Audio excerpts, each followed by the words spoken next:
pessoal, sejam muito bem-vindos a mais um episódio do DigoCast. E lembrando a todos que estamos aqui com essa temática mais tecnológica, mais tech. E hoje vamos mergulhar em um assunto, um tema muito necessário, transformador, que vamos falar sobre acessibilidade digital, né? Essas tecnologias assistidas e inteligência artificial pode promover a inclusão social e inovação nos negócios, né? E nada mais, nada menos, né, que a gente trouxe um convidado aqui muito especial, mas antes de apresentar esse convidado, quero aqui agradecer a Sicredi, que sempre está nos apoiando, né, e que nos permitiu fazer todas essas nossas temporadas. E lembrando que a gente está na terceira temporada, e essa temporada, né, com episódios mais tech. Então eu quero aqui convidar o nosso, né, amigo, né, Odenilton Júnior, que hoje é educador, pesquisador e consultor, e também, né, tem essa pegada da acessibilidade e inclusão digital. Tem uma trajetória, né, marcante e impressionante. Né? Foi aluno nosso lá na faculdade, né? E assim, eu tenho muito prazer e orgulho de estar, né, aqui com ele para falar dessa temática que é muito importante, que ele se aprofundou e se especializou nisso. Então, Odenilton, fica à vontade aí para você falar um pouquinho sobre você, sobre a sua trajetória, a sua vivência pessoal e a sua formação acadêmica e profissional. Fica à vontade, né? São todas tuas aí as palavras e o microfone. Fica à vontade. Olá, pessoal. Bom, primeiro agradecer, né, a oportunidade de poder estar aqui participando desse podcast, né, com um tema que é de tech, mas também focado no empreendedorismo, né? Muito importante e ter dado essa oportunidade da gente trazer esse assunto, né, que é extremamente relevante e que ganha espaço a cada dia mais, que é a questão da acessibilidade e da inclusão. Então, me apresentando, pessoal, e aqui eu já vou aproveitar a oportunidade para inserir uma das tecnologias assistivas, que não é, como a gente pensa, uma tecnologia computacional, mas que traz a acessibilidade para as pessoas que possuem deficiência visual, principalmente as cegas como eu, né? Então, eu vou fazer aqui o que se chama de audiodescrição, né? Para as pessoas que estão aí assistindo, que não sabe quem é o Odenilton, né? Como ele é? Será que ele é uma pessoa branca, uma pessoa negra? Então, eu vou fazer aqui a minha audiodescrição. Ótimo. Né? Eu sou um homem negro, de tom de pele marrom escura, tenho cabelo preto, cortado bem baixinho, uso óculos escuros, tenho um nariz largo, boca de lábios grossos, visto uma camisa social roxa de mangas longas, tô com um fone de ouvido branco pendurado na camisa e visto uma calça cinza escura.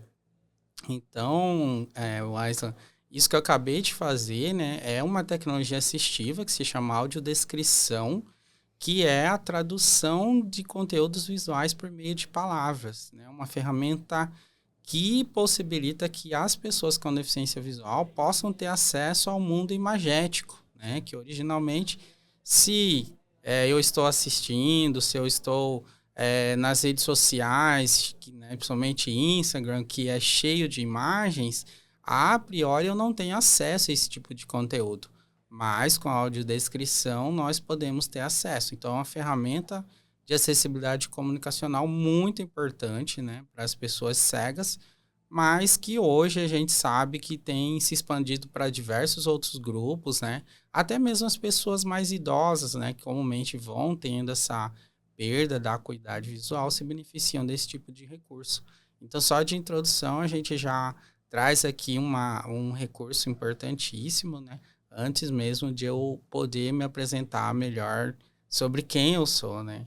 Bacana, bacana. Então, agora você já deu um conceito bastante interessante e importante. Eu mesmo estou aqui aprendendo com você, né? E esse universo, para nós, para muita gente, é um universo novo, né?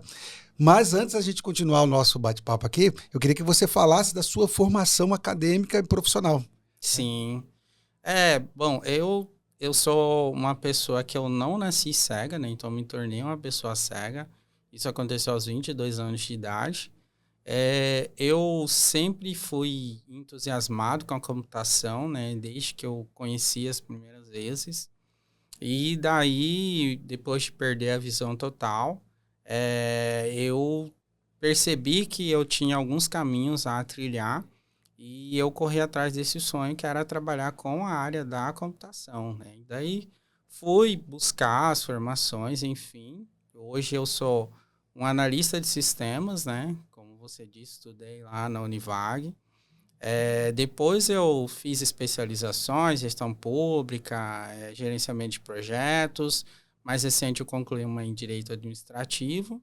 E também sou mestre em ensino de ciências naturais pela UFMT, né? Que é outra grande paixão minha, que é as ciências, né? Então, eu tive essa oportunidade e aproveitei, né, de poder fazer esse mestrado que me trouxe grandes conhecimentos e me ajuda também a colaborar em uma área que ainda é desafiadora, né, para quem leciona, principalmente a área de matemática, né, ciências naturais como um todo, física, química, e que hoje é importantíssimo, principalmente para quem está na área da computação, né, a física, pessoal, a galera que está na física hoje tem tido muito espaço na área da computação e, infelizmente, até recentemente, é uma área que os professores têm muita dificuldade de lecionar para pessoas cegas, né? Então, é muito importante a gente poder estar colaborando nesse processo. Bacana, isso que você comentou. Eu lembro que eu também tive que aprender muita coisa, né, para poder dar aula, né, com pessoas cegas, com pessoas com baixa visão também, tá? Que a gente também teve dois alunos lá na faculdade que tinham baixa visão. Mas olhando agora para a parte da tecnologia, né, eu queria que você contasse um pouco sobre os projetos que você já desenvolveu, né, sobre essa parte da acessibilidade digital, da inclusão digital, né? O que você já fez, o que tem feito, né, nesse universo da acessibilidade digital. Sim. Assim uma trajetória que está junto com as nossas próprias buscas, né, pessoais. Como eu disse, a computação é uma área que eu sonhava desde criança.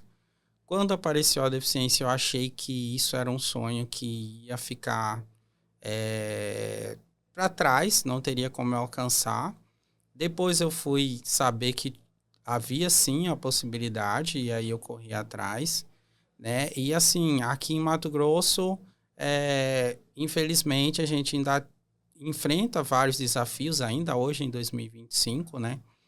Mas eu fui tendo oportunidades e lutando para conquistar, né, essa formação. E dentro desse processo a gente acaba tendo que realizar trabalhos que beneficiem a nós e acabam por beneficiar outras pessoas, né? Como, por exemplo, eu fui a pessoa que fez a primeira vez, né, construir um projetinho que permitiu que pessoas cegas pudessem fazer uma instalação do sistema operacional Windows com acessibilidade, né?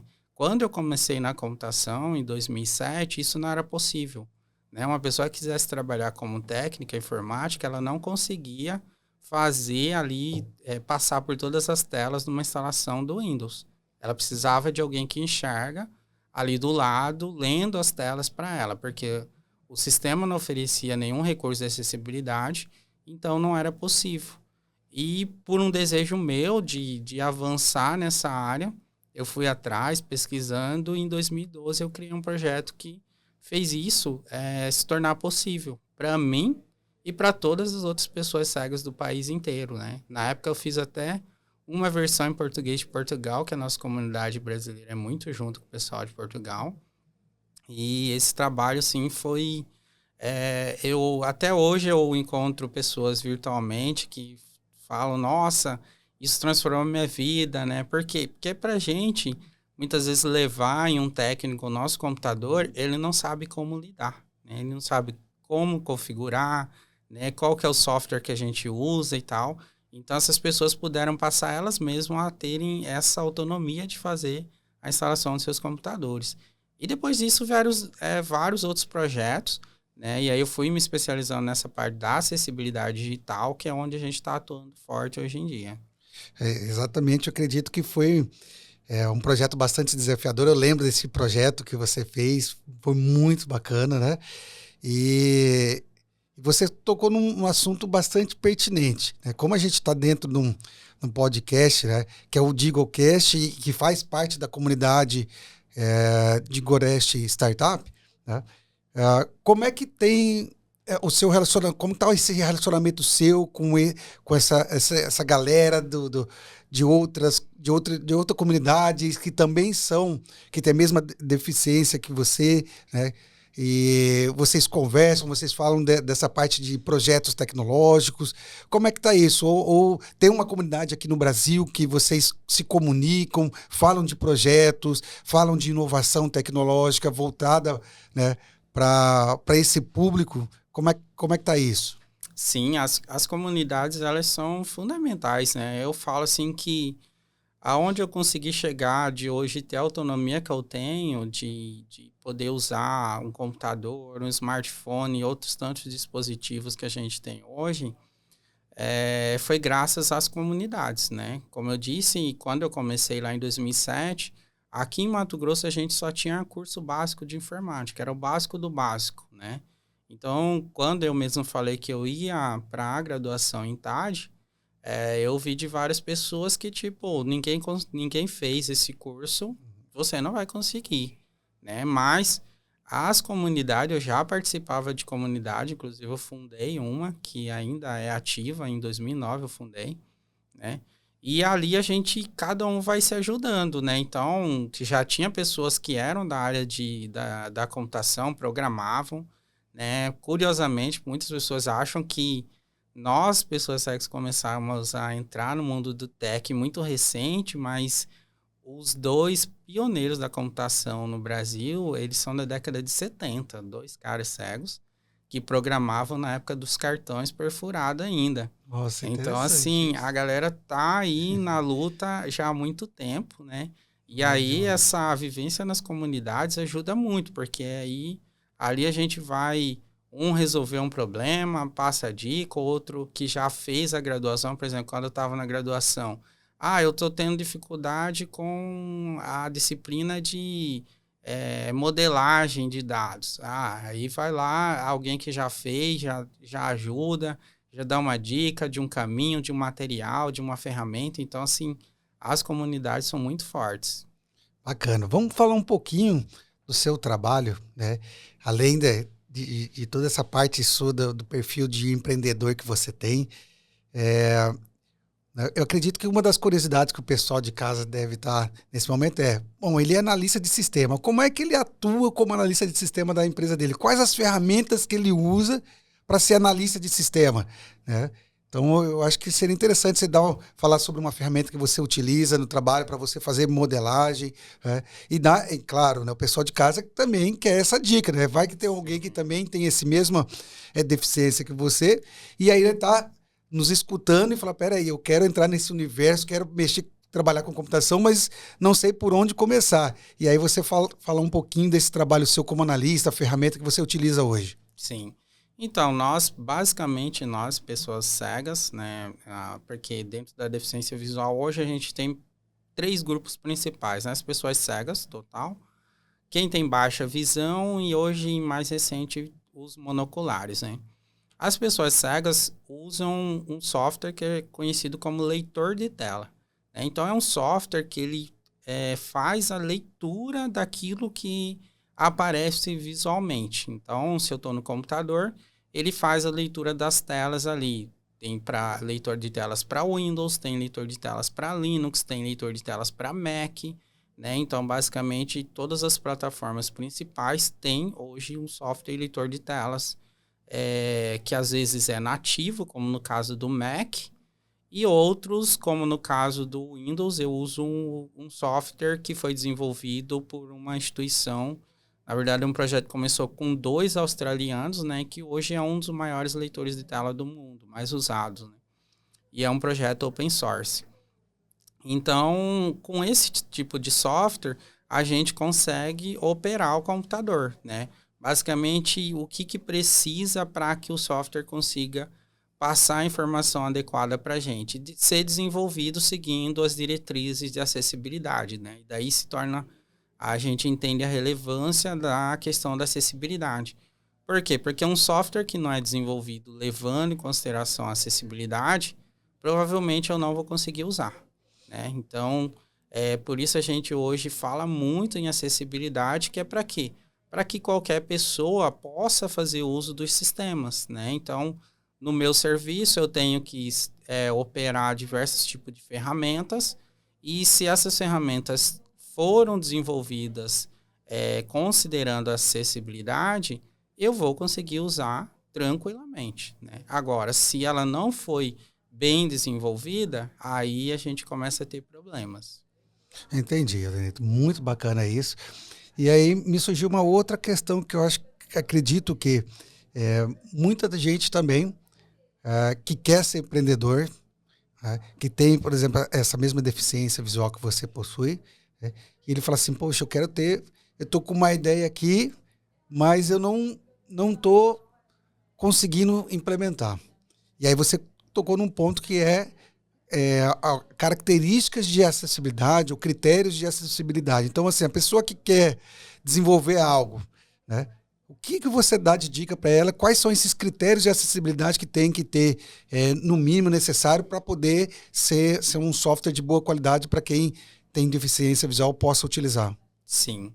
Então, a gente tem padrões, né, que são...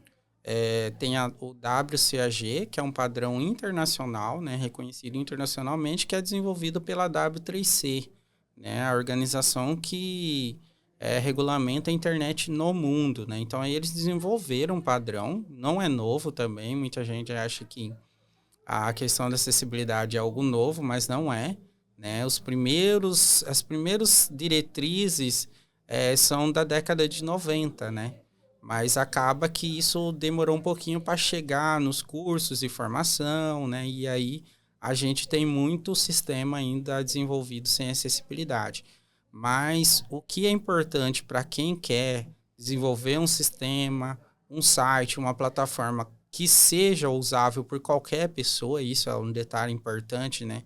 Quando a gente fala de acessibilidade, comumente a gente pensa em pessoas cegas, surdas, né? Pessoas que tenham uma paralisia cerebral, algo do tipo.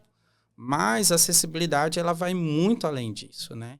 Quem que nunca tentou usar o celular de frente para o raio de sol e teve dificuldade, né? Ali, se você tiver operando, por exemplo, um aplicativo que foi bem desenhado, o design foi bem feito, seguindo as diretrizes de acessibilidade, você vai ter menos dificuldade, né? Porque o criador pensou no contraste de cores, né? A gente tem hoje a questão também da responsividade, né? Então, às vezes, você abre um site no celular e fica horrível, né? Então, tudo isso é acessibilidade, né? Nós só estamos no extremo dessa situação, ou seja, se não for pensada a acessibilidade, para nós praticamente se torna sem uso, né? A gente vai ter uma dificuldade imensa de usar. Mas, pelo contrário, se for desenvolvido com acessibilidade, vai beneficiar todo esse grupo, né?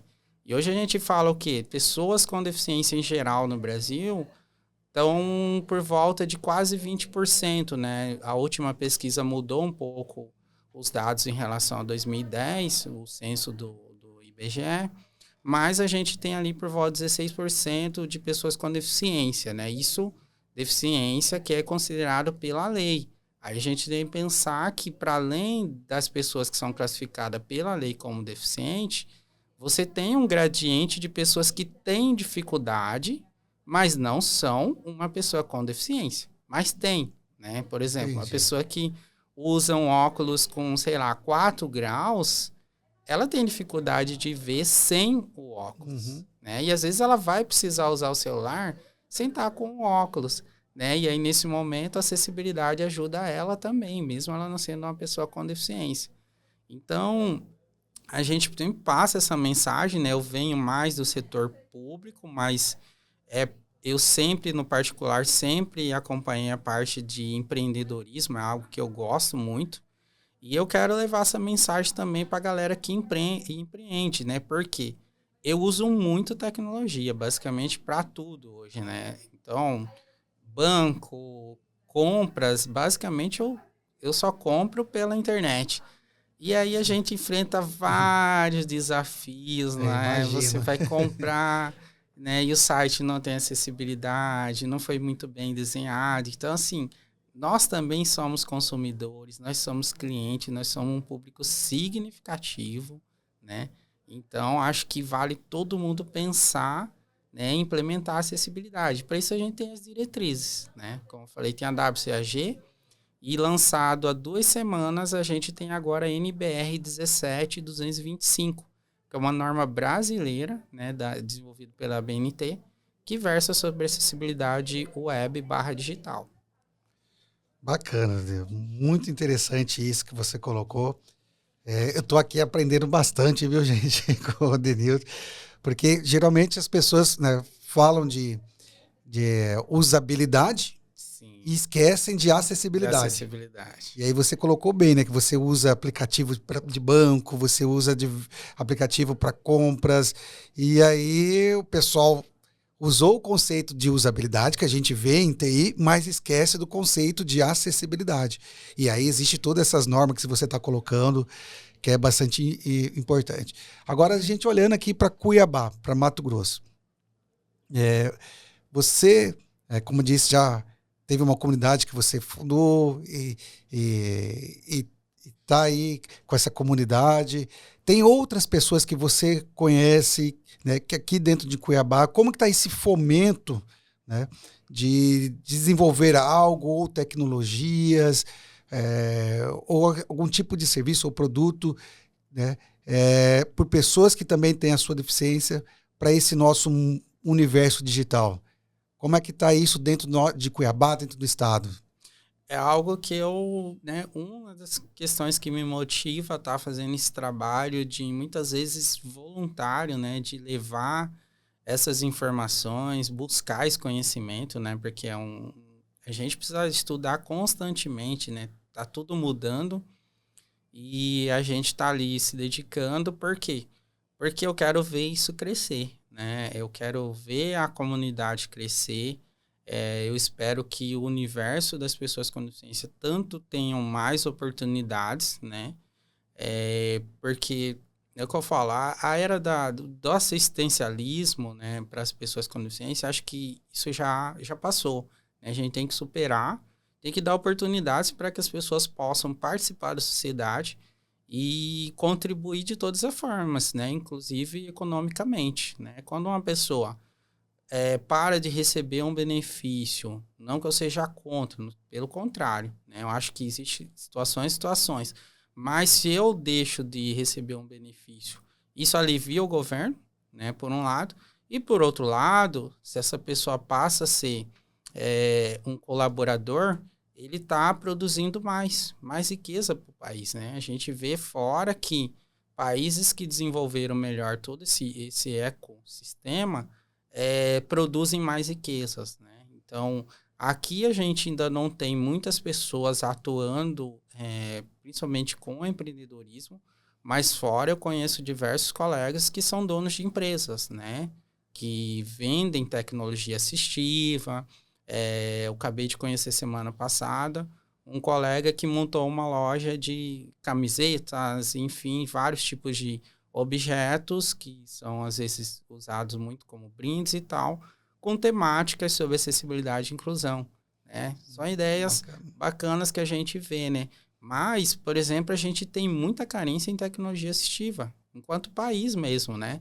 O software que era mais usado até então, antes do surgimento do NVDA, que é open source, era um software chamado JAWS. É desenvolvido por uma empresa americana, né? E aí, até a última vez que eu tinha visto, a licença dele custava por volta de R$ 4.000. Ou seja, é um valor muito alto para a realidade brasileira, né? Se eu tiver que comprar um computador, instalar um sistema operacional e comprar mais um software de 4.000, né? Às vezes isso vai ser complicado. E fora outras tantas tecnologias que a gente tem fora e que o Brasil ainda não produz. Por exemplo, tem um dispositivo que é muito tecnológico, chama Display Braille. Ele é um dispositivo que às vezes ele tem um formato de um tablet, só que ele, em vez de ter uma tela, ele gera os pontos brailles em tempo real.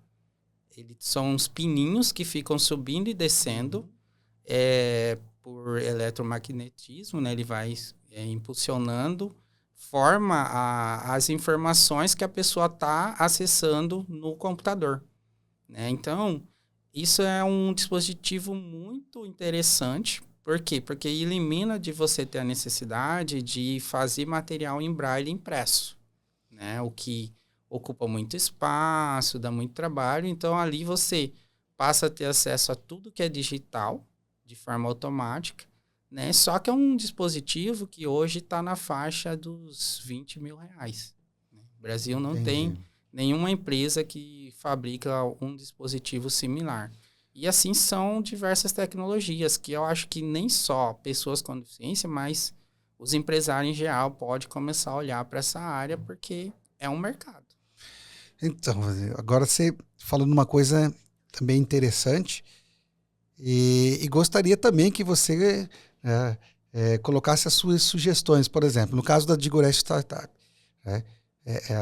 Essa comunidade ela tem como objetivo fomentar o ecossistema de inovação, de empreendedorismo, de tecnologia aqui em Cuiabá, Baixada Cuiabana e região.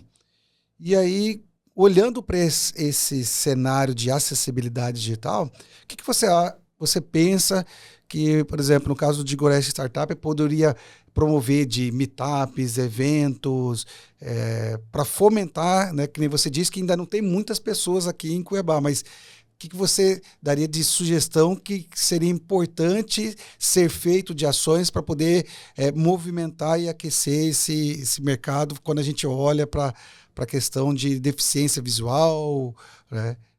O que você sugere aí?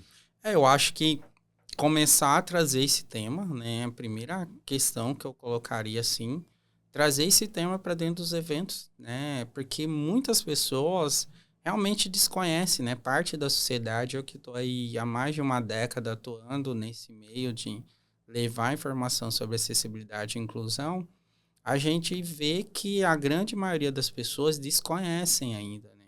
Então, acho que essa parte de levar informação é fundamental, é importante, né? Abrir esses espaços nos eventos importantes. Eu tenho ido em alguns eventos que eu fui ano passado, ano retrasado, para exatamente levar essa provocação, né? De tipo, nossa, vocês pensaram aqui, tem a feira do ano passado ali, no Centro Evento Pantanal, de empreendedorismo, muito interessante. E aí eu levei essa provocação, né? E acessibilidade e inclusão das pessoas com deficiência, né? Então, assim, acho que trazer para os eventos, né? Não só eu tô aqui, mas tem gente pelo país inteiro, né? Tem que trazer outras vozes, por exemplo. Eu falo sobre a deficiência visual, que é a condição que eu tenho, né? E as pessoas surdas, as pessoas com paralisia, as pessoas tetraplégicas, enfim, trazer pessoas que atuam nesse meio para trazer esse assunto para dentro do ecossistema, né? Acho que esse é o primeiro passo. E daí quando você conhece o contexto das pessoas, você começa a pensar que, poxa, tal serviço não existe, né? Será que eu não posso oferecer esse serviço, né? Por exemplo, às vezes a gente vai, com a minha esposa, né? A minha esposa, a gente estaria junto há 15 anos. Eu tenho uma filha que é surda também, né? Então a gente vivencia essas duas situações no nosso dia a dia, em eventos, em lojas, enfim, diversos lugares onde você vê que falta preparo. Às vezes falta preparo ali do atendente, de não saber como atender com uma qualidade, de me explicar, por exemplo, sei lá, tô olhando uma camisa, saber, né? Como que eu descrevo para essa pessoa? Então, assim, são coisas que a gente vê que ainda precisa avançar, né? E os empresários, né? Todo esse ecossistema pode contribuir muito. E aí, só vou puxar um ganchozinho para inteligência artificial. Sim. O que você vê em relação da inteligência artificial, tá? Que ela pode ajudar aí dentro cenário, né, de acessibilidade digital? Olha, eu sou um entusiasta de IA. Eu acompanho dia a dia, né, o que tem saído de inovação na área. Eu já tinha isso antes de explodir chat GPT no mundo. Eu já acompanhava muito a IA. É algo que eu sempre tive muita expectativa positiva de que traria benefícios surpreendentes para nós, pessoas com deficiência.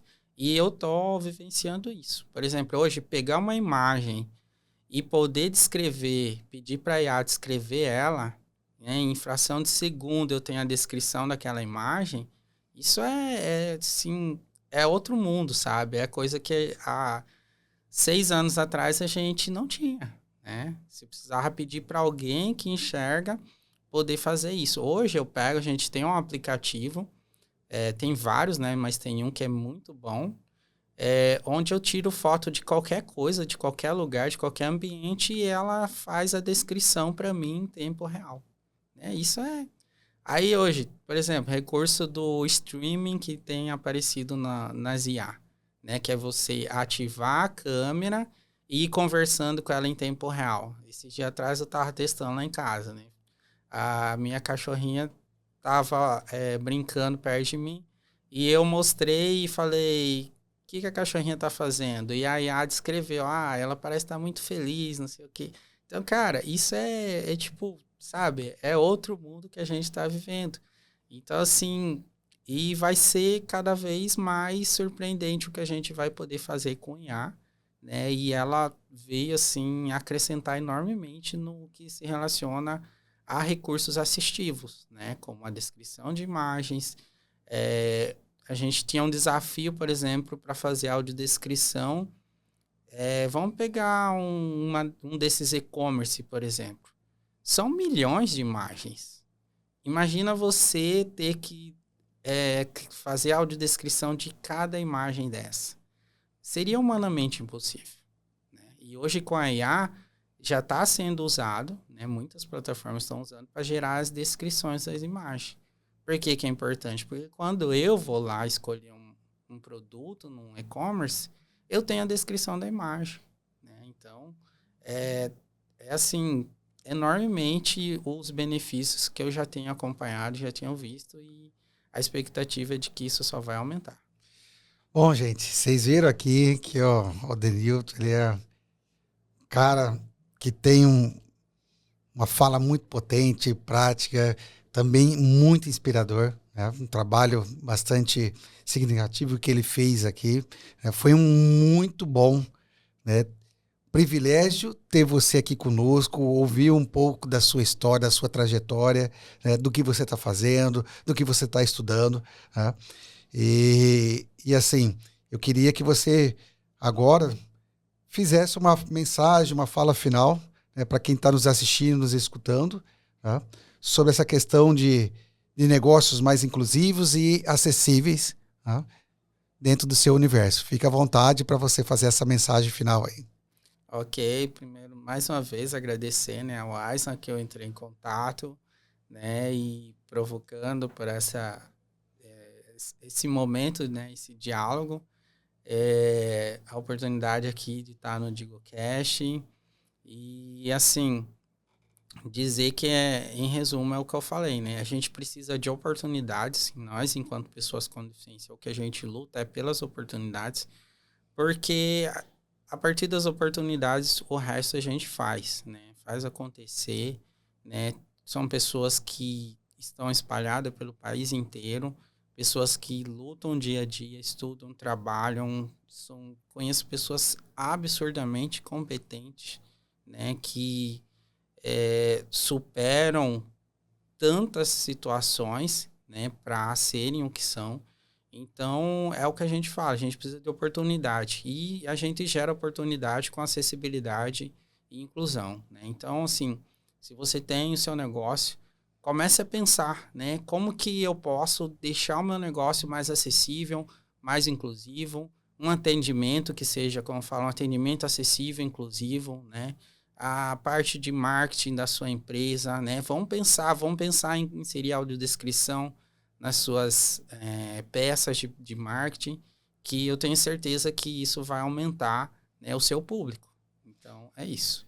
Isso aí, gente. Então, sigam o Adenilton Júnior nas redes sociais, no Instagram, no LinkedIn, tá? Procurem lá por ele. E quero aqui agradecer mais uma vez a Sicredi, né, que está sempre apoiando todo esse ecossistema de empreendedorismo e inovação e nos apoiando aqui enquanto esse podcast, que é o DigoCast. E você que está nos assistindo ou que está nos escutando, né? E se você que curtiu esse episódio, se inscreva no nosso canal. É importante se inscrever, ativar o sininho lá e também compartilhar. Nós temos diversos outros episódios de outras temporadas aqui nos nossos canais, no Instagram, no YouTube, né, no Spotify. Então compartilhe com outras pessoas, até porque esse episódio aqui, que a gente acabou de gravar, né, com o Adenilton, a inclusão social, né, ela acontece quando ela é coletiva, né, não só social, mas a inclusão como um todo, né? Então, quero agradecer a todos vocês, né? Obrigado, Adenilton, por ter participado aqui conosco e até o próximo episódio do nosso DigoCast.